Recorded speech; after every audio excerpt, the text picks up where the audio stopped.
So the first thing that most people, when they hear the title of my book, which is Combat Ready Kitchen, How the U.S. Military Shapes the Way You Eat, say is, wow, what an interesting topic. And then the second thing they do is they say, how did you come up with that? And the answer is through an ordinary sandwich. One day, probably about 5 years ago, I was packing lunches for my 2 daughters, and I might have been a little bit caffeine deprived and a little bit grumpier than usual, but I started thinking about how most of the things I was putting into the lunchbox was C-R-A-P. It was a lot of individually wrapped, single portion items, and then I started thinking about what I was making right then, which was the sandwich, which I thought of as being sort of the nutritious part of the meal. And I suddenly realized that it was probably no healthier nor fresher than the things in packages alongside it. And that in fact, each of the individual components, the sandwich bread, the deli meat, the sliced cheese, and the mayonnaise had themselves come from packages that had been in my refrigerator or in my bread box, and before that had been in a supermarket, and before that in a manufacturing facility someplace. And so, being a food writer, which I think I mentioned, you mentioned that I was a food writer, and I had made this really serious detour into industrial food, and I was kind of not interested not only in the history, but in the science and technology behind it. So after my kids went off to school, I started to do research on why each of those items, the bread, the cheese, the deli meat, were so strangely long-lived.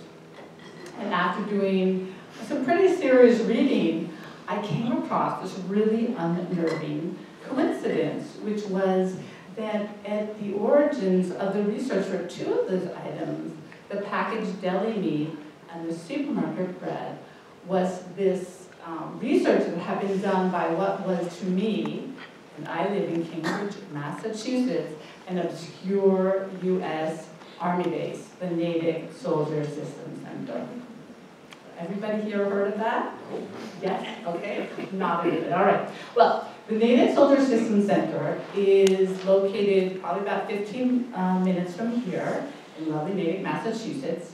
And it is one of 80 Defense Department federal laboratories around the country. There they research and develop anything to do with supporting the individual soldier in the field. And that means everything from footwear to textiles to combat armor, airdrop equipment, tents, and of course, combat rations.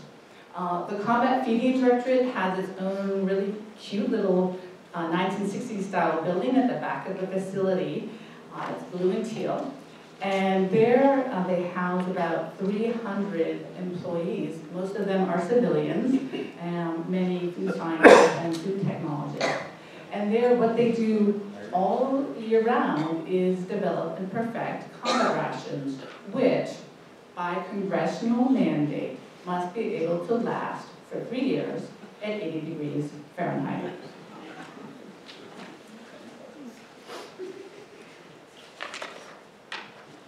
Okay, so it also has another mandate, and that is to get the food science that goes into combat rations into consumer items. And so it's actually had a hand in many of the major food processing breakthroughs of the 20th and 21st centuries, from everything from freeze-dried coffee to TV dinners to giant chewy cookies. The reason why sounds like a conspiracy theory, but it isn't, and it is preparedness. And that came about because during World War II, the government had to ramp up from feeding from 400,000 to 11.6 million troops. And to meet that challenge, it basically invented the field of modern food science. And it carried that out in its own labs and with hundreds of university and industry collaborators. So after the war, President Eisenhower decided to keep that system in place. both as a deterrent to our enemies and just in case World War III should ever come along, which I have my fingers crossed is not going to be in the next 4 years. And so out of that system came the Natick Center.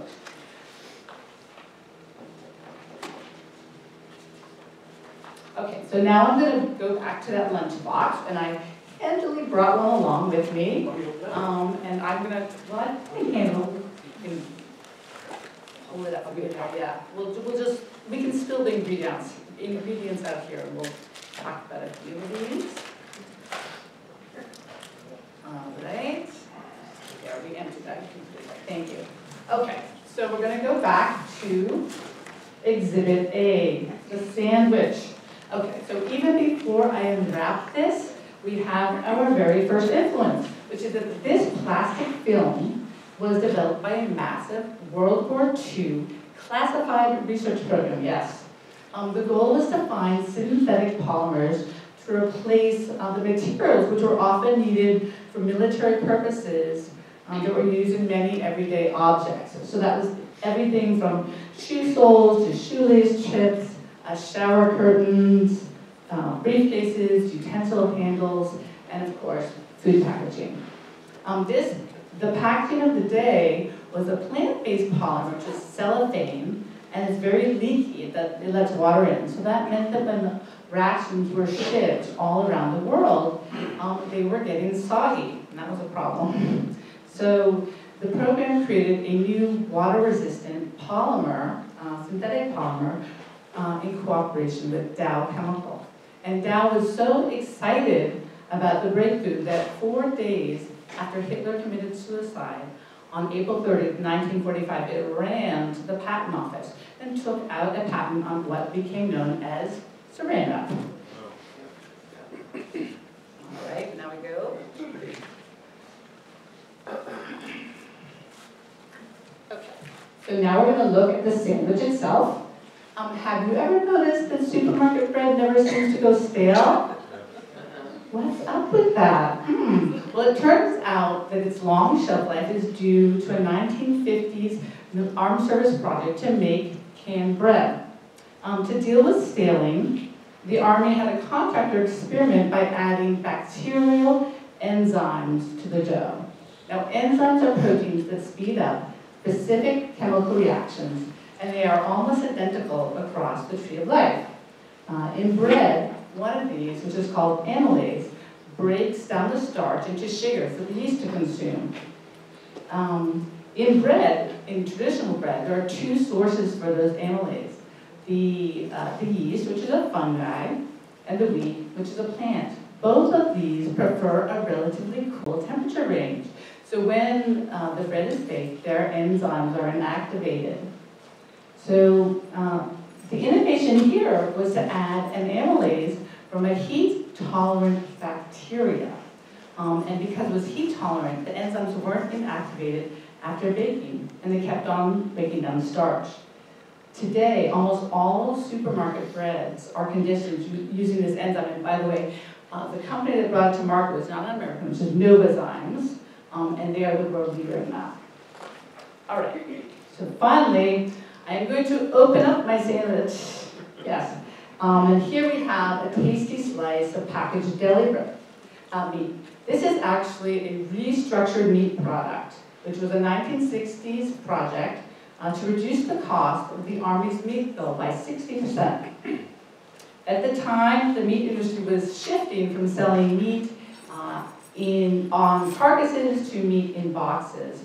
And so military executives got the idea that they could buy just the cheapest cuts and figure out a way to make them look like what are called the muscle cuts. Those would be the chops and the steaks and the ribs and so forth.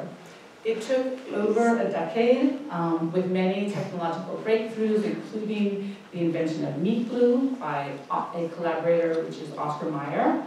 But by the mid-1970s, men and women in the field were eating quote-unquote fabricated, which we now know as restructured meat products. And contractors on the project quickly brought that whole processing technique to the fast food industry, where it spawned the McRib and many other delicacies. And from there, it was just kind of a hop, skip, and jump to the supermarket. Today, we actually eat 60 more pounds of animal protein per person than we did in the 1950s. And that is, in large part, thanks to the fact that the meat is cheaper. And that is thanks to the army. All right, so I have a couple other items that I'm just going to show you because we don't have that much time. Yeah.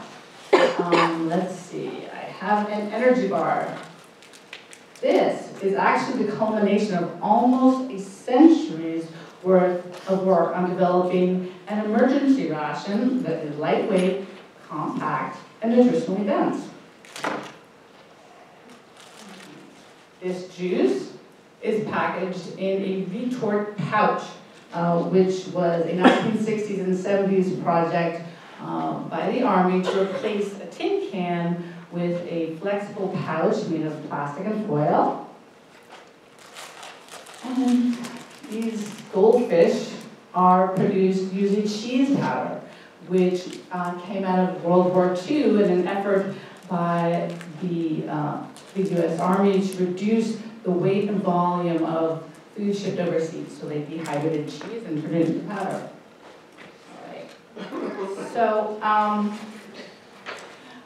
when I finished my book, my editor asked me to estimate what a supermarket would look like if the military hadn't had this influence. And I ended up estimating that it had produced at least 50% of the products in it. Now, maybe that's not a bad thing, but there's some reasons why we would want to be skeptical about that, and that's because rations are created for a very special and limited set of circumstances, which is when the soldier's in the field, and they weren't intended to be eaten long term. But the same values that go into rations, which are they're imperishable, they're durable, they're made from very cheap or let's say affordable ingredients and are nutritionally dense, are still there in the consumer items that are based on them. And so those are the values that are in the food in our supermarket shelves.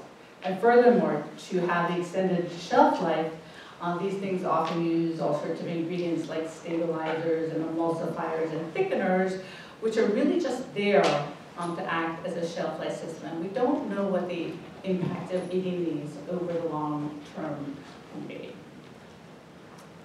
So I have a lot more items in my grocery bags over here, and in the Q&A you're welcome to take a look and ask me about them. So thank you.